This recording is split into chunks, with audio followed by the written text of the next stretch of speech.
कधीकधी आपल्याला खूप चटपटीत खावंसं वाटतं, पण मेहनत मात्र करायची नसते. अशा वेळेस कामात येईल अशी एक रेसिपी आज आपण बनवणार आहोत.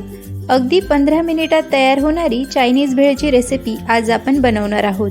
चला तर मग वेळ न घालवता रेसिपीला सुरुवात करूया. चायनीज भेळ बनवण्यासाठी सगळ्यात पहिले आपल्याला कढईमध्ये 1 लिटर पाणी घ्यायचं आहे. पाणी गरम झालं की त्यामध्ये अर्धा चमचा मीठ आणि नूडल्सचं 1 पॅक आपल्याला घालायचं आहे.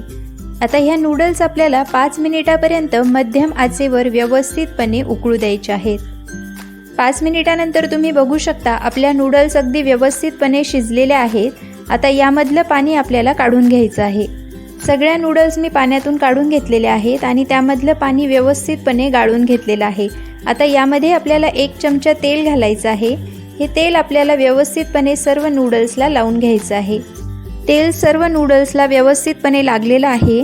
आता यामध्ये मी 1 ते 1.5 चमचा कॉर्नफ्लोअर घालणार आहे. कॉर्नफ्लोअर देखील आपल्याला नूडल्समध्ये मिक्स करून घ्यायचं आहे. कॉर्नफ्लोअर नूडल्समध्ये व्यवस्थितपणे मिक्स झालेलं आहे. आता ह्या नूडल्स आपल्याला 8 ते 10 मिनिटापर्यंत अगदी गरम तेलात हाय फ्लेमवर तळून घ्यायचे आहेत. नूडल्स आपल्याला हाय फ्लेमवरच तळायचे आहेत. जर तुम्ही कमी गॅसवर तळाल तर नूडल्स ह्या क्रिस्पी होणार नाहीत. 8 ते 10 मिनिटानंतर तुम्ही बघू शकता की आपल्या क्रिस्पी नूडल्स तयार झालेले आहेत. अशा प्रकारे मी सर्व नूडल्स तळून घेतलेले आहेत. आता आपण भेळ बनवायला सुरुवात करूया.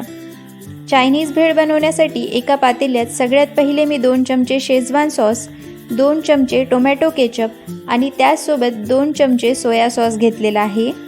सॉससोबतच यामध्ये आपल्याला पाव कप उभा चिरलेला गाजर, पाव कप उभी चिरलेली शिमला मिरची, 1 जाडसर चिरलेला कांदा आणि पाव कप कट केलेली पत्ताकोबी आपल्याला घालायची आहे.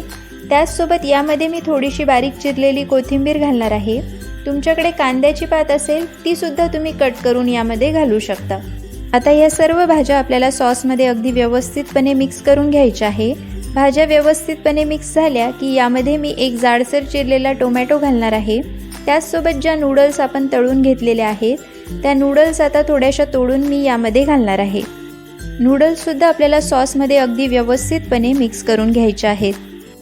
तुम्ही बघू शकता अगदी चायनीजच्या गाड्यावर मिळते तशी चटपटीत आणि झणझणीत अशी आपली चायनीज भेळ अगदी तयार आहे. मित्रांनो, तुम्ही देखील ही रेसिपी घरी नक्की बनवून बघा. व्हिडिओ आवडल्यास व्हिडिओला लाईक आणि चॅनलला सबस्क्राईब करायला अजिबात विसरू नका. पुन्हा भेटूया अशाच एका रेसिपीसोबत. तोपर्यंत मस्त खा आणि हॅपी रहा.